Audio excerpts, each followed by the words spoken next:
This week, robot nurses, robot rabbits, and disco dancing aliens. It's technology that will put a smile on your face. Literally.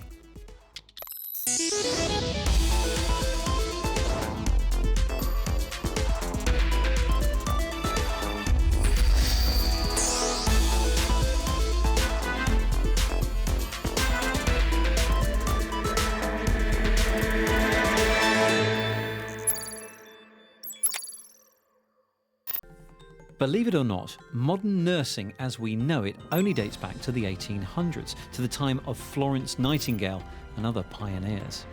The Royal College of Nursing here in London is now in its 101st year.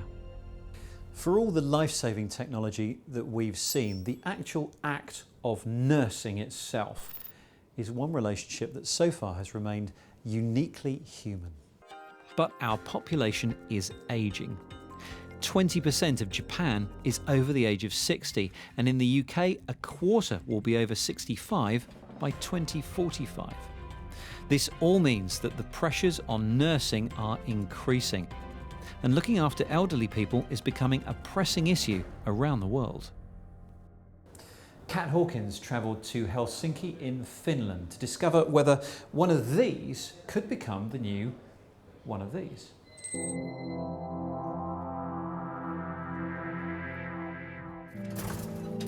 I'm here in Helsinki, visiting the home of Maria Rossopanen.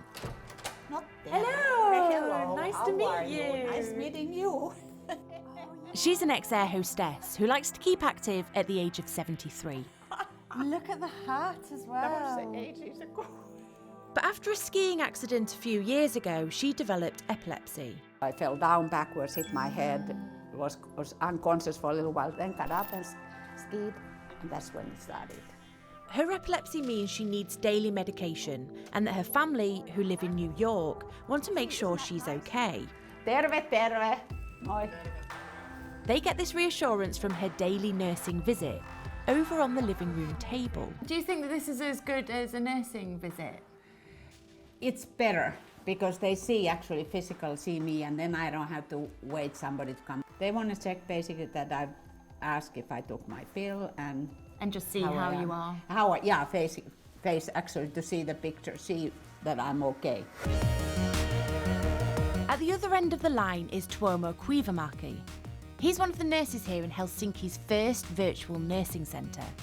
Here, teams of trained nurses each make up to 50 video calls per day to people around the city who need support. So you've still got that kind of real human. Yeah. So, and especially some of the older customers, there's like a highlight of the day for them. They have a sort of a small chat with the friendly nurse. The hope is that this will cut down on the number of home visits that nurses have to do to people who don't need physical support, freeing up more time for those that do. The software itself, called Video Visit, works much like any video call. So while the tech isn't that new, Helsinki is unique in how widely the government is using it, and that can mean big savings for them. An in-person nursing visit can cost around €40, but this new type of checkup costs as little as €5. And what really comes across watching this call is that they do have a relationship, they're chatting away, and it just shows that that nursing element, that real human connection is still there, even though it's a video call. People do hesitate technology, and especially in nursing, we have virtual home care. We are actually taking care of people. It's scary that the robots are coming and taking our job. Actually, the robots are in here already, but they are easing our job and actually giving us the freedom to focus on people who actually need our physical help. Helsinki isn't the only place trying to keep people happy in their own homes for longer. At the Bristol Robotics Lab in the UK, a mock house is being used to predict what social care of the future might look like. Patients in their homes, but supported by a host of robots and smart devices. The fridge is open. Pepper is automatically recognised that the fridge is now opened. Missing left cheese and chicken soup. You can heat that in the microwave. There's some chicken soup, I can heat that in the microwave. As well as recognising certain sensors around the house, Pepper is designed for other functions. aimed at keeping people in their own homes, such as physiotherapy exercises. Critics argue that robots can never replace the human interaction between carer and patient. Others point to their ability to go wrong. But if robots mean that people can live independently in their own homes for longer, then it might be we see more of them knocking around our kitchens in the future. That was Kat. And medical technologies, of course, are improving across the board.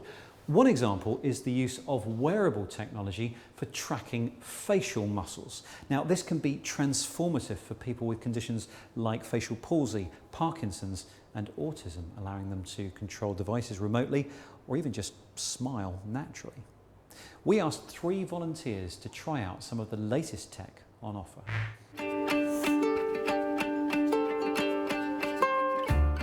My name is Gretchen Robertson-Smith and I'm doing my daily routine.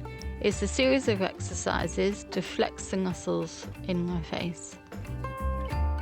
In 2008, when I was at university studying to be a veterinary nurse, I had a serious car accident. I had a fractured skull, an acquired brain injury, and I was left with facial palsy, also known as facial paralysis. It meant that every one of the 40 muscles that gave expression in my face had been paralysed. Years later, I had what was called a Lagay operation that allowed me to smile like a Mona Lisa, using just 2 of the chewing muscles that were unaffected by the accident. It's very hard to know exactly what muscles I need to move to help me smile. I came down to Brighton today to try out a new piece of technology. It's going to help people like myself who've got facial palsy. One of the surgeons who operated on me is part of a team of experts developing technologies with sensors to read the muscle activities of people with facial paralysis. So when you were first diagnosed, you had an examination called the needle EMG, where the needle's put into the skin, into the muscles, to read the tiny electrical signals that the muscles emanate. With this technology, what we're using is these sensors that are non-invasive. Show the same kind of reading, but without the pain, like none of the... That's right. You have some degree of crossover between the muscles, and that's why you need the machine learning and the artificial intelligence to interpret which muscle is activating. I'm Sarah Healy, and 30 years ago I had a brain tumour. So try and raise both eyebrows symmetrically. Raise them both together, and relax. The operation to take it out left me with paralysis on the right-hand side of my face. Okay. And now smile with lips together. I am certainly not alone, as there are about 100,000 people in the UK who have had facial paralysis for years. So each one of these dots represents the position on your face. Okay. And so, for example, if you were to try and do a left-sided smile, just smile and relax. And the darker the red, the bigger the signal. So because my left side is better and stronger, it's showing up stronger on the screen. That's right. This is great because for the first time I'm getting accurate information about what is going on with my face. I tend to overwork this side of my face, so this really is giving me feedback that not only how to dampen down the movements I don't want, and this is just so good at doing that. I'd sort of try and practice in front of a mirror. It's not quite as subtle as this, is it? And also I'm not that keen on looking in mirrors, to be quite honest. But it doesn't end there. This headset takes all the information from sensors, just like in the goggles, but now translates it into real-time expressions on a 3D cartoon. Yes, I'm trying really hard to make her do a full smile. Yes. But it feels funny on my face. Yes.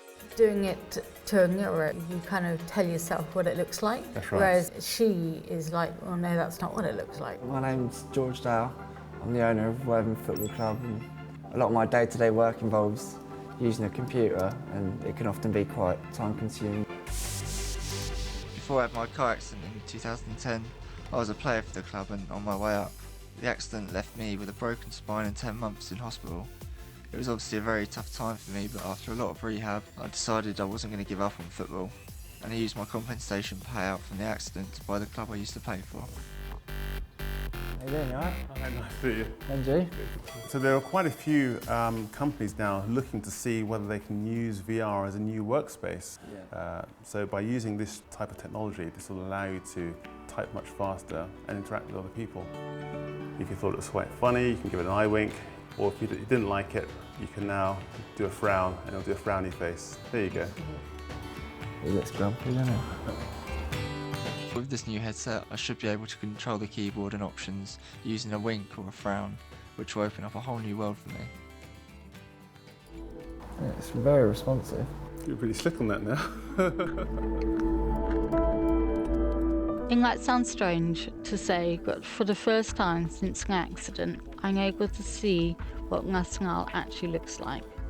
Not to make it sound like, I don't know, a strange way, but you're kind of doing it with somebody else, and it's not such a lonely thing.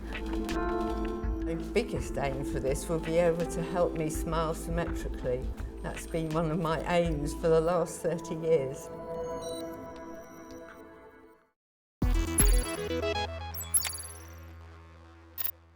Welcome to the Week in Tech. It was the week Instagram admitted a flaw in its systems, revealed a number of celebrities' phone numbers and email addresses to cyber attackers.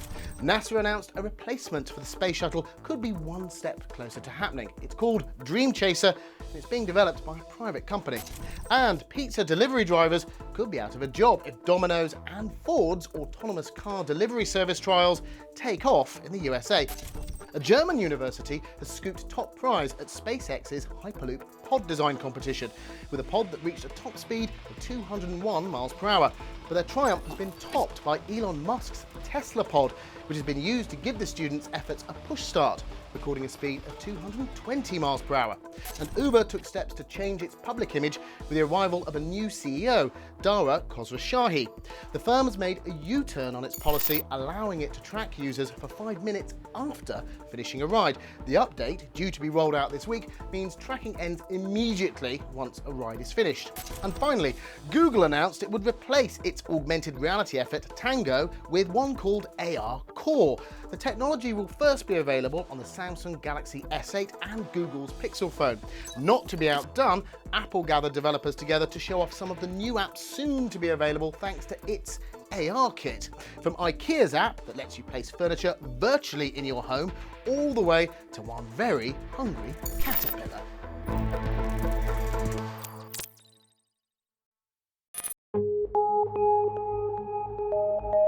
We've now seen robots doing many things, but the idea of them keeping us company is for many still quite hard to comprehend. But that's something a few companies are hoping to overcome.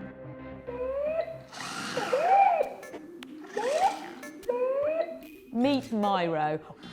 Whilst the hardware is finished, the software is still being worked on. But the aim is to create a cute companion for the elderly, which will also be able to provide some practical functions. Now, they're all made possible by a host of sensors which are built in here. We've got 2 directional microphones, so we can tell where the sound's coming from, 2 cameras here in the eyes that are going to be tracking emotions, a sonar sensor here in the nose, which should stop the creature from bumping into anything. There are also cliff sensors here, so it shouldn't fall off the edge of anything, and light sensors all around can tell whether it's night or day, so it'll act appropriately, because if you give it a stroke, you can see just how excited it can actually get. The bot is already available to developers, with a consumer unit expected later this year. The aim is that by then it'll feature facial recognition, voice control, CO2, smoke and temperature sensors, and a constant record function. Long term, the hope is it'll become a therapy robot for those with a variety of conditions, including autism and dementia. So whilst the dog, rabbit, or is it a cow, keeps an eye on you, it's also going to be syncing up to its companion app and also this bracelet which can sense falls. Now, it'll keep track of all that data, and if anything is out of the ordinary, if a user was to break their routine, then it could make chosen relatives or friends aware. But whilst part of its role is caring, it's also intended to provide emotional engagement. It's definitely watching. A huge amount of effort has gone into the body language, the blinking, the way the head moves and the tail moves and the things like that.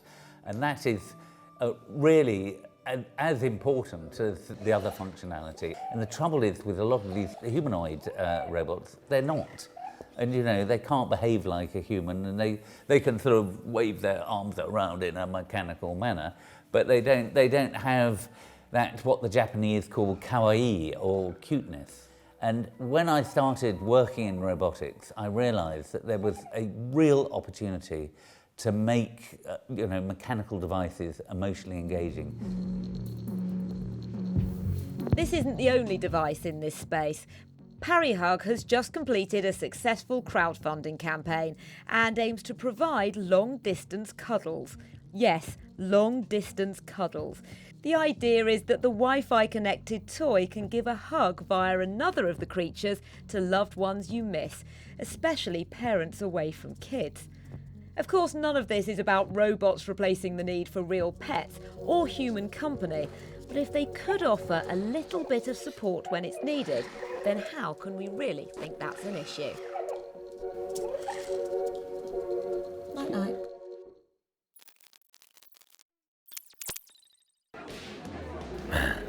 Hey, bro. Hey. How you doing? You all right? No, join in bed.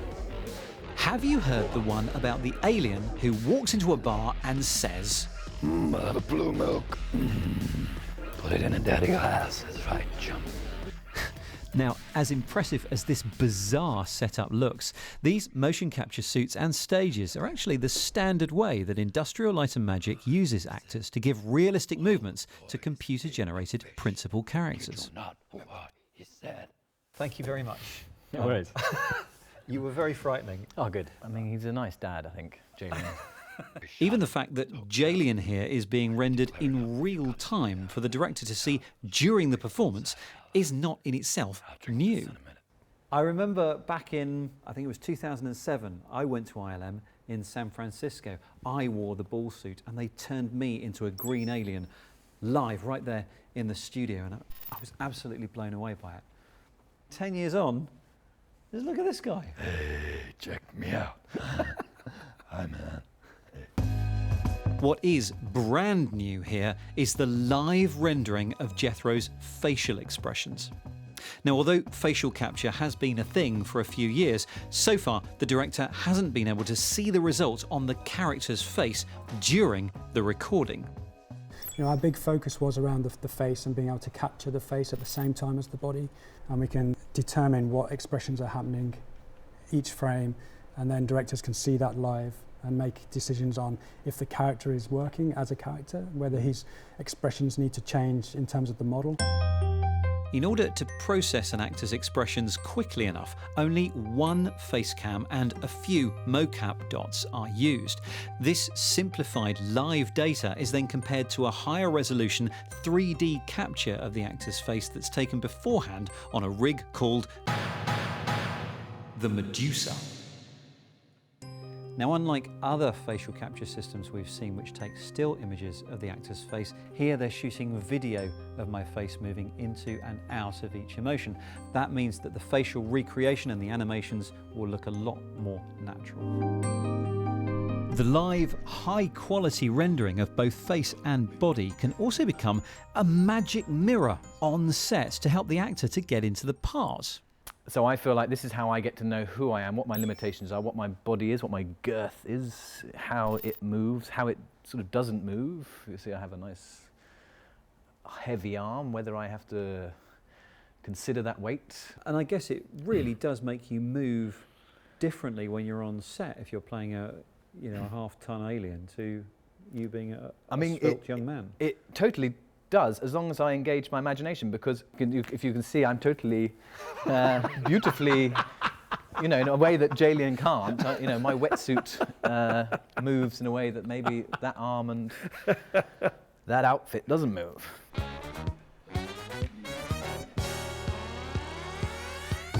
It's good showing you my stuff. So here they're bringing digital characters to life for the director and the performers to work with, but there are ways to bring digital characters to entire audiences live on stage. In fact, it's something we tried out on our Click Live show at the end of last year. So when we heard that the Nederland Dance Theatre was dabbling in this kind of stuff too, we sent Nick Queck, Click's finest ballet dancer, to investigate. Welcome to the world of modern dance. Conservative, traditional, disciplined. But at the same time innovative, rebellious, perpetually striving to push the envelope. Today, choreographers and dancers of NDT are working with a new medium for artistic expression. They're taking 2 excerpts from their show called Stop Motion and adapting it to include holographic projections. It's a really 3D, almost an IMAX type experience without the need for glasses, you know. Every detail has been carefully crafted. They're projecting a falling white giant and dust onto a black backdrop, playing with the themes of light and dark and destruction. Technology needs to embrace the art, but not be sticking out or by itself. It needs to help. It's like a glove to the art, to the expression. The holographic illusion is created with the help of 2 very high-end projectors and a special lightweight mesh screen. By playing out videos on the front mesh and back wall, it creates an optical illusion of 3D depth. For the performers, it's actually a really good rig to work with because they can see the projections on this side whilst they're on stage performing. With other systems, you don't really get that same, whoa, it's really realistic actually. Also handy if you fancy giving a very expensive PowerPoint presentation, as one of these Novaline rigs costs anywhere from 15 grand for a week's rental. We wanted to have a full space for a dancer, a performer, a CEO to talk. We wanted that you could touch it. The Pepper's Ghost system, you can't touch it because of course you smear this fragile reflective surface. This you can wrap around, we could create curves of it, and of course we can go to massive sizes. And to take the whole thing even further, they're introducing a real-life flower to complement the virtual stuff, blending the boundaries between real and virtual. Sort of. We've got a bit of a technical difficulty, but luckily Paul's in his pants, so a man in pants surely saved the day. Problem solved, dancer into position, standby lighting, music, cue projection, and action!